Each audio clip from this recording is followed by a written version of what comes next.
Thanks రా Venky, thank you. ముందుగా ఎక్కడి నుంచి స్టార్ట్ చేయాలో తెలియదు కానీ స్టార్ట్ చేస్తా.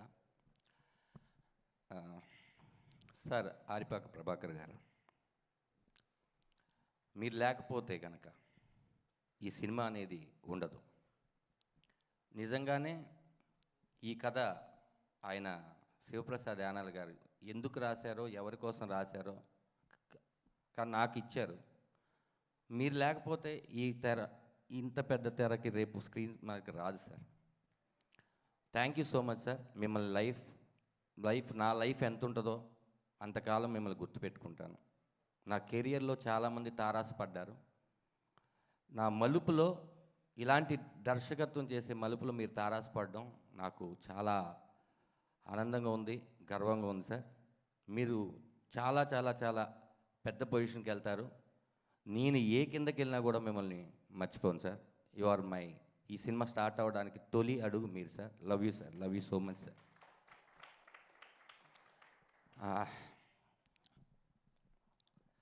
ఈ సినిమాలో అందరూ ఏడిపిస్తాం అని అంటున్నారు. ఎందుకు ఏడిపిస్తాం? ఏడవాలి అని షార్ట్ ఏం పెట్టలేదు. ఆ షార్ట్ చూసిన తర్వాత వాళ్ళు ఏడుస్తారు. ఇది అందరూ అనుకుంటున్నట్టు అబ్బో ఏడవడానికి థియేటర్కి రావాలా అనేది కాదండి. ఇది మీ కథే, మీరు ఎప్పుడో అనుభవించిన కథే, లేకపోతే మీరు ఎక్కడో పేపర్లో చూసిన కథే. కాకపోతే మీరు ఎవరికి చెప్పలేరు. ఖచ్చితంగా ఈ కథ మీ కథ. ప్రతి సీను ప్రతి కుటుంబాన్ని తాక్కుంటూ వస్తుంది. అది నేను గ్యారంటీ ఇస్తున్నాను. నా 2 ఏళ్ళ కష్టం, ఈ 2 ఏళ్ళ కష్టంలో మాత్రమే చెప్తాను. ఎందుకంటే అందరూ సినిమా గురించి చెప్పేశారు. మా పృథ్వీ అయితే టోటల్గా ఈ సినిమాకి సంబంధించిన విషయాలన్నీ చెప్పేశారు. అన్నీ ఈ 2 ఏళ్ళ కష్టంలో జరిగిన ఇన్సిడెంట్ చెప్తాను అంతే. సినిమా స్టార్ట్ చేసాం, బాగా హ్యాపీగా వెళ్తుంది. ఇలాంటి జర్నీలో మెల్లిగా అప్ అండ్ డౌన్స్ ఏ ప్రొడ్యూసర్కైనా వస్తుంటాయి. అయినా కూడా ప్రతిసారి పడిపోతున్నప్పుడల్లా కూడా మళ్ళీ నుంచొని ఈ సినిమాని ముందుకు తీసుకొచ్చాడు పృథ్వీ పోలవరపు. అది ఎవరి కోసం?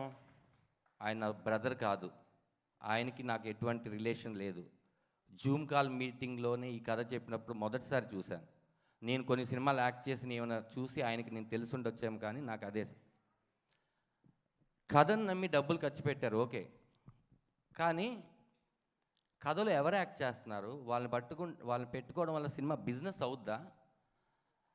లేకపోతే ఇప్పుడు ఏదో ధనరాజ్ లాంటి వాడు కామెడీ క్యారెక్టర్ చేసుకుంటూ చిన్నగా ఎదుగుతున్నాడు, అతను పెట్టుకొని సముద్రగని గారు లాంటి ఒక పెద్ద ఇమేజ్ ఉన్న నటుడికి కొడుక? ఆయనేమో ధనుష్ గారికి ఫాదర్, ఆయనేమో శివకార్తికేయ గారికి ఫాదర్, ఆయనేమో మా జూనియర్ పుష్ప వాడికి ఫాదర్. ధనరాజుకి ఫాదర్గా ఎందుకు చేస్తున్నారు? చేసే ఆయన హ్యాపీగా ఉన్నాడు, ఆయన ఎందుకు చేశాడని మిగతా వాళ్ళు బాధపడుతున్నారు. నాకు అదే అర్థం కాలేదు. వస్తే ప్రాబ్లం ఆయనకి రావాలి, ప్రొడక్షన్ హౌస్కి రావాలి, మీకెందుకు? ఏంటి ధనరాజు యాక్ట్ చేసుకుంటూ డైరెక్షన్ చేస్తున్నారా? కష్టపడుతుంది నేను, నాకు రావాలి, అది మీకెందుకు?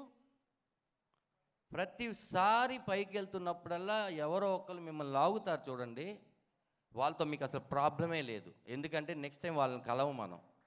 కానీ మనకు పరిచయం లేకుండా వెనకాల మాట్లాడతారు, వాళ్ళతోనే చాలా ప్రాబ్లం. ఎందుకంటే వాళ్ళు ఎక్కడున్నారో తెలియదు. వాళ్ళు మన కష్టాన్ని గుర్తించకపోయినా పర్లేదండి. నా బాధ అదే. ఈ సినిమాకి 9 నెలల స్క్రిప్ట్కి ఎంత ఖర్చు అయి ఉంటుంది? ఓ చిన్న సినిమా మళ్ళీ తీసేయవచ్చు. నా కోసం స్క్రిప్ట్ చేసుకోండి అని శివప్రసాద్ యానాల్ గారికి నాకు అప్పచెప్పి 9 మంత్స్ స్క్రిప్ట్ చేసుకున్నాం. అందరూ హ్యాపీ అన్న తర్వాత ఈ సినిమా స్టార్ట్ చేసాం.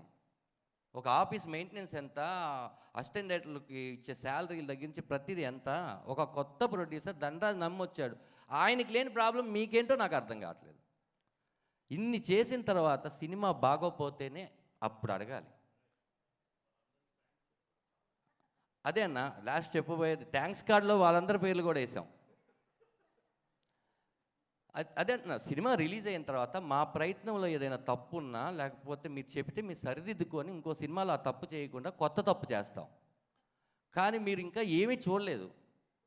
ఎవరో ఆ పేరు చెప్పను కానీ ఒక ఆయన అవునా అంత బాగా చేస్తాడా ఓహో సర్లే మేము చేయలేదా అన్నాడు. అతనే మళ్ళీ ట్రైలర్ చూసి అద్భుతం బ్రదర్ మామూలుగా చేయలేదు అన్నాడు. ఇప్పుడు నేను ఏది తీసుకోవాలి అతనిలో? ఇంతకుముందు చెప్పిందా ఇప్పుడు చెప్పిందా? ఆ క్యారెక్టర్ ఎప్పుడు ఒకటేలాగా బిహేవ్ చేస్తే నిజంగా నా గురించి మంచి చెప్తున్నాడు అనుకుంటాను. ఓకే, ఇలాంటి పీపుల్స్ ఉంటూ ఉంటారు. మనం ఇంకా ఈ జర్నీలో చాలామందిని చూడాలి. నాకు తెలుసు నన్ను నమ్మి ఇంత డబ్బులు ఖర్చు పెట్టి కథను నమ్మి ఇంత డబ్బులు ఖర్చు పెట్టిన పృథ్వీ 21వ తారీఖు కొట్టడం కాదు, అది చాలా పెద్ద స్పీచ్ లాగా ఉంటుంది. కొట్టడం కాదు, 21వ తారీఖు మన థియేటర్కి వెళ్తే 10 మందే చూస్తాం, డిసప్పాయింట్ అవ్వకు. ఆ 10 మంది సాయంకాలంకి ఈ సినిమాని ఫిల్ చేసేస్తారు. ఆ కాన్ఫిడెంట్ నాకు. మొదటి షోకి వచ్చిన 10 మందిని నువ్వు లెక్క పెట్టుకోకు. దీపార్ట్స్ లాంటి డిస్ట్రిబ్యూషన్ కంపెనీ ఈ సినిమాని తీసుకొని వాళ్ళు నమ్మారు, మా సినిమా చాలా బాగుంది, మంచి డేట్ అండి 21 మీరు రండి అని వాళ్ళు నమ్మారు. అలాంటి డిస్ట్రిబ్యూటర్స్ మనకు ఉన్నారు చిన్న సినిమాలు కాపాడడానికి. కాబట్టి ధైర్యంగా ముందు ఒక కథని బాగా చేయమని నేను కోరుకుంటున్నాను. 21వ తారీఖు 21 ఫాదర్గా చేసిన ఆయన సినిమా రిలీజ్ అవుతుంది. ఖచ్చితంగా మీకు తెలుసు కదా 21 అంటే ఎంత మంచి సంఖ్య, సూపర్గా ఉంటుంది. నా మాట నమ్మండి, కాన్ఫిడెంట్గా నేను చెప్తున్నాను. ఇంతే, నేను ఇక్కడే ఉంటాను, ఎక్కడికి వెళ్ళిపోను.